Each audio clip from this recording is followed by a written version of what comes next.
Assalamualaikum warahmatullahi wabarakatuh.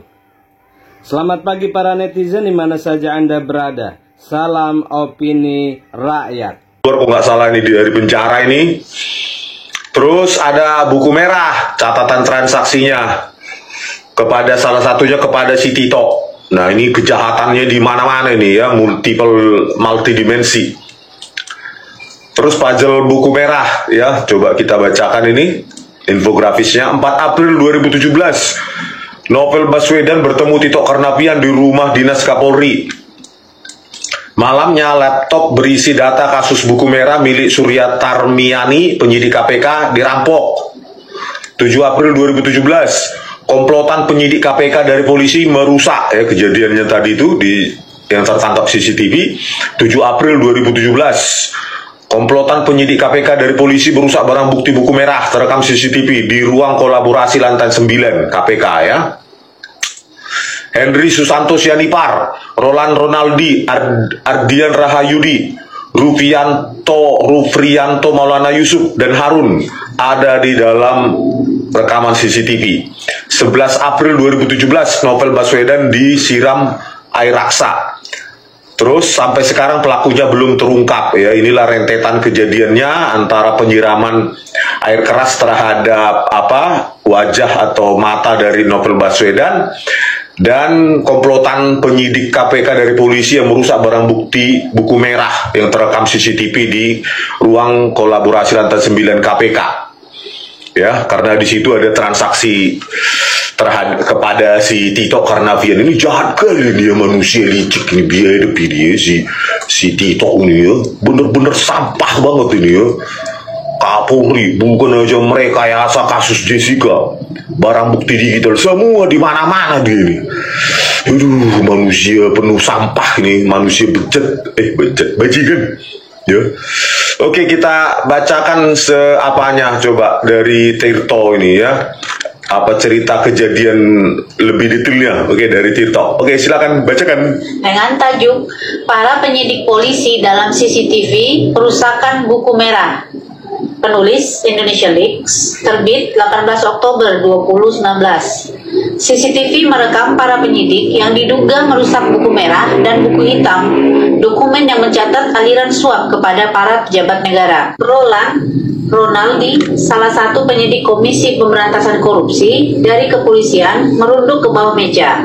Tangan kanannya memegang buku hitam, tangan kirinya diduga memegang Tipex. Buku hitam yang dipegang oleh Roland adalah dokumen barang bukti yang disita KPK dari kantor Basuki Hariman. Basuki adalah pelaku suap kasus uji materi Undang-Undang Peternakan dan Kesehatan Hewan yang diciduk petugas anti rasuah pada 2017.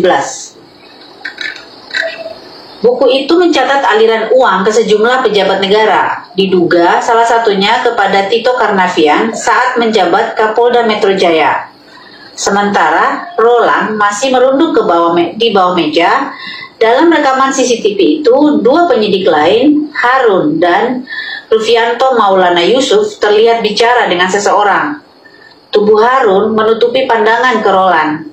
Rufrianto melakukan hal serupa. Nah itulah tadi ya, catatan ke sejumlah aliran uang ya, ke sejumlah pejabat negara. Salah satunya ke Tito Karnavian. Ya, jenderal pengkhianat itu ya, bajingan memang ini orang saat menjabat Kapolda Metro Jaya ya. Jadi pada saat kasus Jessica juga orang ini.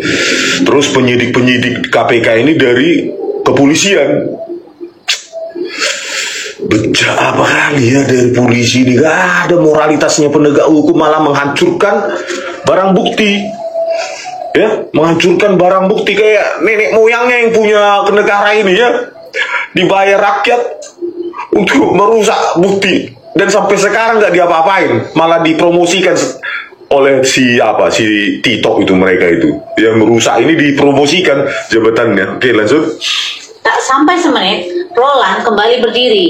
Ia memasukkan buku hitam ke plastik transparan lalu menaruhnya ke meja.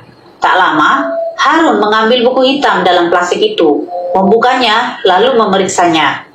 Roland menunjuk satu halaman buku lalu diduga memberikan tip X kepada Harun. Harun diduga menghapus tulisan pada halaman buku itu, sementara Roland diduga mencabut label pada halaman buku. Peristiwa itu terekam CCTV di ruang kolaborasi lantai 9 gedung KPK pada 7 April 2017 dari pukul 18.00 hingga menjelang pukul 20.00. Jadi sekitar 2 jam lah mereka ya di ruang kolaborasi lantai 9 gedung KPK. Ya, Harun, Roland, dan lainnya itu pada tanggal 7 April 2017. Oke, lanjut. Rekaman CCTV itu mendarat di platform Indonesia Leaks, kanal kolaboratif bagi para informan publik yang ingin membagi dokumen penting tentang skandal yang layak diungkap. Informan bisa merahasiakan identitas. Prinsip anonimitas ini bertujuan untuk menjamin keselamatan para informan. Sebelumnya, Indonesia Leaks menerima dokumen terkait penghapusan barang bukti tersebut. Seorang informan publik mengirimkannya beserta uraian singkat kronologi kejadian. Di dalamnya juga terselip berbagai dokumen pendukung lain seperti catatan buku bank. Media yang tergabung dalam platform ini berkolaborasi menelusuri setiap keping informasi lewat kerja investigatif.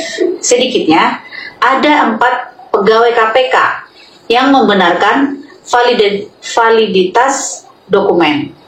Laporan pertama soal buku merah dirilis pada Oktober 2018. Nah, kalau KPK mau serius, ya jangan pandang bulu nih, tangkap ini penyidik-penyidik yang sekarang masih ada di KPK atau sudah di luar, balik lagi ke institusi asalnya Polri. Ya, jangan tebang pilih lah, ini kan ada ini, sudah catatan buku bank ya, catatan buku bank.